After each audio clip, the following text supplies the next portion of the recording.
నేను తప్పకుండా వస్తా అని చెప్పి మన గ్రామానికి వచ్చి నిండు ఈ రోజు ఎంత ఆనందంగా ఉందంటే చాలా సంతోషమైనటువంటి సందర్భము.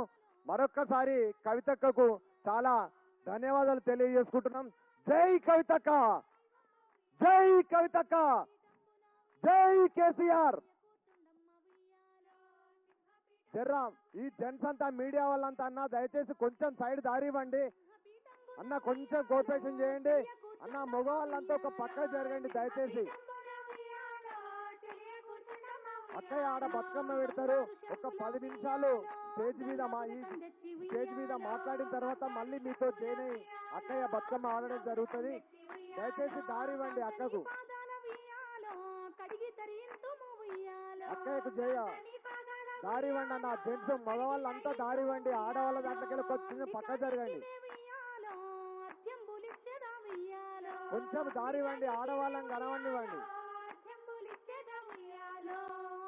గంగతో ఉయ్యాలో ఆదరించుము తల్లి ఉయ్యాలో, ఆకాశ గంగతో ఉయ్యాలో ఆదరించుము తల్లి ఉయ్యాలో, జలజాక్షి పండిట ఉయ్యాలో జలక మాడు మమ్మ ఉయ్యాలో, జలజాక్షి పండిట ఉయ్యాలో చేయబూడి శివమ్మ ఉయ్యాలో, కాపాడు మమ్ముల ఉయ్యాలో కైలాసారాణి ఉయ్యాలో, కాపాడు మమ్ముల ఉయ్యాలో కైలాసారాణి ఉయ్యాలో, శంకర పార్వతి అమ్మా కింది దిగండి అవ్వ. ఆ పూలనే పూజించే విలక్షణ సంస్కృతి మన తెలంగాణ. జై తెలంగాణ. తెలంగాణ ఆడబిడ్డలందరికీ బతుకమ్మ పండుగ శుభాకాంక్షలు. పూలతో పూజించడం ప్రపంచవ్యాప్తంగా ఉన్న ఆచారం అయితే ఆ పూలనే పూజించే విలక్షణ సంస్కృతి మన తెలంగాణది. ప్రకృతిని ఆరాధించే మహోన్నత వారసత్వానికి ప్రతీక మన బతుకమ్మ పండుగ. తెలంగాణ సమాజపు సమిష్టి తత్వాన్ని ప్రతిబింబించే పండుగ ఇది. సమాజంలో కుటుంబంలో మహిళ ప్రాధాన్యతను గౌరవాన్ని చాటి చెప్పే పండుగ మన బతుకమ్మ పండుగ. బతుకమ్మ పండుగకు ప్రాణం బతుకమ్మ పాటలు. అనాదిగా అజ్ఞాత మహిళలచే అశువుగా అల్లబడ్డ పాటలివి. ఈ పాటల్లో అద్భుతమైన సాహిత్యం, ఘనమైన చరిత్ర, సహజమైన భావోద్వేగాలు, పురాణ ఇతిహాసాలు, ప్రజల నమ్మకాలు అడుగడుగునా కనబడతాయి. తెలంగాణ నుడికారంతో సాగే ఈ పాటల్లో దొర్లుతాయి. ఎక్కడా రాయబడని ఈ పాటలను తరతరాలుగా కాపాడుకున్నది మన తెలంగాణ ఆడబిడ్డలే. అందుకే ఆనిముత్యాల లాంటి ఈ పాటలను పరిస్థితి ఉంది. ఒక పక్కనేమో గోదావరిలో చంద్రబాబు నాయుడు గారు దోసుకుపోతుంటే చూసుకుంటూ ఊరుకుంటారు, ఇంకో పక్కనేమో కృష్ణా నదిని వాళ్ళు ఆడ ఆగబడుతుంటే మీ కాంగ్రెస్ ప్రభుత్వం ఉంది కాబట్టి చూసుకుంటూ ఊరుకుంటారు. ఇది కరెక్ట్ వైఖరి కాదు. దీని మీద తక్షణమే ముఖ్యమంత్రి గారు స్పందించాలని నేను డిమాండ్ చేస్తున్నా. ఎట్ ద సేమ్ టైం నేను అనేక మార్లు చెప్పిన మన నాగార్జున సాగర్ డ్యామ్ని వీళ్ళ అధికారంలోకి వచ్చిన కొత్తలనే కేంద్ర ప్రభుత్వానికి ఇచ్చేసి వచ్చిండ్రు. ఇప్పుడు పరిస్థితి ఏంటంటే చిన్న రిపేర్ వర్క్ చేయాలి నాగార్జున సాగర్లో అంటే 2 నుంచి 3 నెలలు పడుతుంది. వీళ్ళు కేఆర్ఎంబీకి రాయాలి, కేఆర్ఎంబీ ఇంకెవరికో రాయాలి, అక్కడ నుంచి పర్మిషన్ రావాలి. అంటే మన భూభాగంలో మన డబ్బులతో కట్టిన ప్రాజెక్టులకు కూడా పర్మిషన్లు వస్తున్నాయి. పర్మిషన్లు రానటువంటి పరిస్థితి. కాబట్టి దీని మీద కూడా తక్షణం స్పందించాలి. అన్నిటికన్నా ఇంపార్టెంట్ ఇప్పుడు కృష్ణా వాటర్ బోర్డు మీటింగ్ మన జరగబోతా ఉన్నది హైదరాబాద్లో. కృష్ణా ట్రిబ్యునల్ హియరింగ్ జరుగుతూ ఉన్నది హైదరాబాద్లో, ఈ వారంలో జరుగుతున్నది. నా డిమాండ్ ఏంటంటే ఆల్మట్టి ఎత్తు పెంచుతున్నటువంటి ఈ క్లిష్ట సమయంలో ఉత్తమ్ కుమార్ రెడ్డి గారు కాదు, వారితో పాటు రాష్ట్ర ముఖ్యమంత్రి హోదాలో రేవంత్ రెడ్డి గారు కూడా అటెండ్ అవ్వాలి.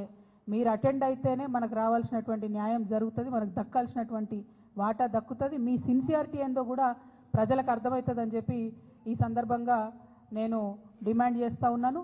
మరి తెలంగాణ జాగృతి పదే పదే చెప్పిన విషయం మళ్ళొకసారి గుర్తు చేస్తున్నా.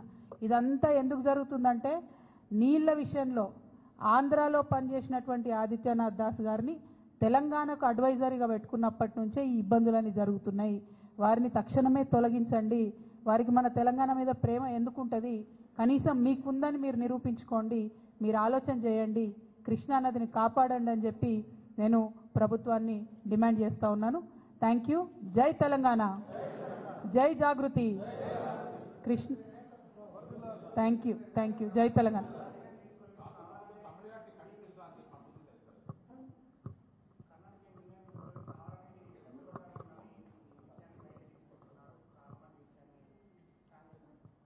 ఇప్పుడు తమ్మిడిహట్టి డిఫరెంట్ ఇష్యూ, అది గోదావరి నది వాళ్ళు కట్టాలనుకుంటున్నారు, దాని మీద కూడా పలు రకాల అభిప్రాయాలు ఉన్నాయి. బట్ ఇవాళ ఇంపార్టెంట్ ఇష్యూ కృష్ణ.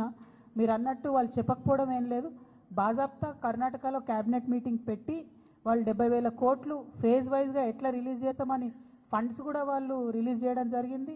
అదేవిధంగా ల్యాండ్ అక్విజిషన్ ఫేజ్ వైజ్ ఎట్లా చేస్తామని కూడా వాళ్ళు ప్రాపర్ ప్రణాళిక రూపొందించుకొని క్యాబినెట్ అంతా కూడా ఒక దగ్గర కూర్చొని చెప్పిన తర్వాత నిర్ణయం జరగలేదు అని చెప్పి ఇట్లాంటి మాటలు మాట్లాడడం నిజంగా కూడా మీ మహబూబ్ నగర్ బిడ్డలకు, నల్గొండ బిడ్డలకు వాళ్ళకు ద్రోహం చేయడం తప్ప ఇంకోటి కాదని చెప్పి నేను భావిస్తూ ఉన్నాను.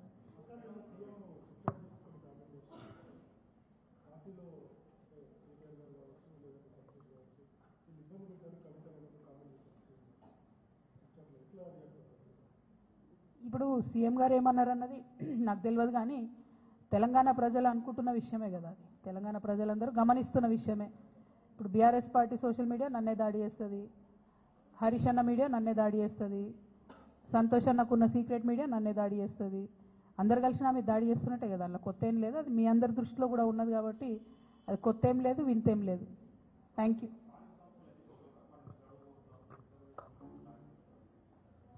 ఎక్కడ మాట్లాడిరండి? ఒక్కసారి కూడా కనీసం బీసీల మీటింగ్ రివ్యూ తీసుకోవడం లేదు సీఎం గారు. మేము పదే పదే కోరుతున్నాం. నిన్న కూడా మన తెలంగాణ జాగృతి నుండి కూడా మళ్ళీ చెప్పినాం మేము, మీరు కనుక తక్షణం నిర్ణయం తీసుకోకపోతే ఇక మంత్రుల ఇల్లు ముట్టడించుడు ఉంటుంది ఫస్ట్ ఫేజ్లో. ఇంకా కూడా నిర్ణయం తీసుకోకపోతే ముఖ్యమంత్రి గారి ఇల్లు కూడా ముట్టడించాల్సి వస్తుంది. ఎందుకంటే 30 తారీఖు నాడు ఎన్నికలని చెప్తే కూడా కనీసం బాధ్యత లేకుండా, మాట్లాడకుండా చివరి నిమిషంలో కోర్టుకు పోదాంలే అనేటటువంటి ఒక వైఖరి నిర్లక్ష్యపూరితమైన వైఖరి రాష్ట్ర ప్రభుత్వం చేస్తూ ఉన్నది. ఇది బీసీలను వారు పట్టించుకోవట్లేదు అనడానికి సంకేతం. మా పోరాటం మాత్రం ఆగదు. ఖచ్చితంగా చాలా సీరియస్గానే ముట్టడి కూడా ప్లాన్ చేస్తాం.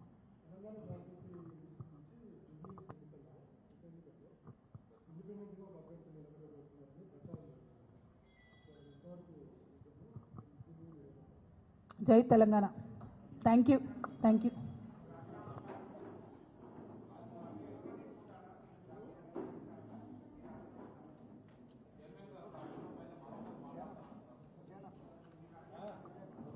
రాజీనామా నేను మంచి స్పీకర్ ఫార్మాట్లో ఇచ్చేసిన. చైర్మన్ గారు నాకు మళ్ళీ నేను తెల్లారు కూడా ఆయనకు ఫోన్ చేసి కూడా చెప్పిన, నేను మంచి సౌండ్ మైండ్లో ఇచ్చిన సార్, కంపల్సరీ నా రెసిగ్నేషన్ యాక్సెప్ట్ చేయండి అని. మరి వారు ఎందుకు డిలే చేస్తున్నారో నాకు తెలియదు. చాలా కారణాలు చెప్తా ఉన్నారు. ఆ కారణాలు నాకు అనవసరం. నేను రాజీనామా చేసినాను. బీఆర్ఎస్ పార్టీ ద్వారా నాకు వచ్చినటువంటి పదవి ఆనాడు వద్దనుకున్నా, ఇవాళ కూడా వద్దనుకుంటున్నా. మళ్ళీ పంపమంటే మళ్ళీ పంపుతా ఉత్తరం, నాదేం ప్రాబ్లం లేదు. Thank you. ఏం అడగలే, నాకు ఎక్స్ప్లెనేషన్ అడగలే, ఏం అడగలే.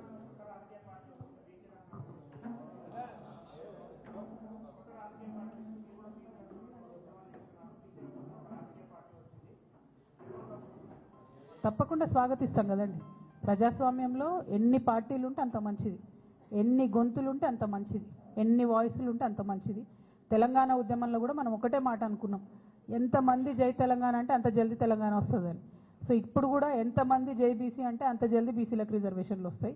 కాబట్టి అందులో సెకండ్ థాట్ ఏం లేదు. తప్పకుండా స్వాగతిస్తాం. Thank you. జై తెలంగాణ. ఇంకా చాలా మాట్లాడేది ఉండేనా మనం? నా బాధ ఏంటంటే నేను బతుకమ్మ చెప్తే మీరు కృష్ణ నీళ్ళు వేయరేమో అని. దానికేనా? రేపటి నుంచి బతుకమ్మ సంబరాలు ప్రారంభమవుతున్నాయి. ముందుగానే తెలంగాణ ఆడబిడ్డలందరికీ కూడా బతుకమ్మ పండుగ శుభాకాంక్షలు తెలియజేస్తూ ఉన్నాం. మరి ఎట్ ద సేమ్ టైం వచ్చినటువంటి ఆహ్వానాలన్నింటినీ కూడా పరిశీలన చేసి దాని ప్రకారం ఒక షెడ్యూల్ తయారు చేసుకోవడం జరిగింది. ఆ షెడ్యూల్ కూడా నిన్న మీ అందరికి కూడా రిలీజ్ చేయడం జరిగింది. అందులో భాగంగా మొదటి రోజు చింతమడకకి వెళ్తూ ఉన్నాము. మరి అట్లానే తర్వాతి కార్యక్రమాలన్నింటినీ కూడా మీకు చెప్పడం జరిగింది. అట్లానే ఎప్పుడు చేసినట్టే తెలంగాణ జాగృతి నుండి కూడా ఈసారి ఒక పాట కూడా మళ్ళీ చేస్తూ ఉన్నాము. దాన్ని మాటల తిరుపతి గారు సోదరుడు తను రాసిండ్రు, మంగ్లీ పాడుతున్నది. సో ఈరోజు ఈవినింగో రేపు మార్నింగో అది కూడా రిలీజ్ అవుతుంది. సో అట్లా ఎప్పుడు చేసినట్టు బతుకమ్మ సంబరాలు ఎక్కడ తగ్గకుండా చేయాలని అనుకున్నాం. పోయినసారి మీకు తెలుసు రాజకీయంగా క్లిష్ట పరిస్థితులలో పోయినసారి హాజరు కాలేనటువంటి పరిస్థితి ఉండే. ఈసారి అన్ని చోట్ల బతుకమ్మ చేసుకోగలగడం అన్నది చాలా సంతోషాన్ని ఇచ్చే విషయం. అయితే ఈ సందర్భంగా ముఖ్యమంత్రి గారిని నేను మళ్ళీ డిమాండ్ చేస్తున్నా, బతుకమ్మకు చీరలు ఇచ్చినారు ఇదివరకు, మీరు ఒకటి కాదు నేను 2 ఇస్తా అని చెప్పారు. 2 లేవు, 1 లేదు, ఎక్కడా లేదు. కాబట్టి బతుకమ్మకు మా ఆడబిడ్డలందరికీ చీరలు ఇవ్వాలని చెప్పి డిమాండ్ చేస్తూ ఉన్నాను. ఎట్ ద సేమ్ టైం దాన్ని ఆ చీరకు ఇంద్రమ్మ అని పేరు పెట్టకుండా బతుకమ్మ చీరను ఉంచితేనే బెటరు.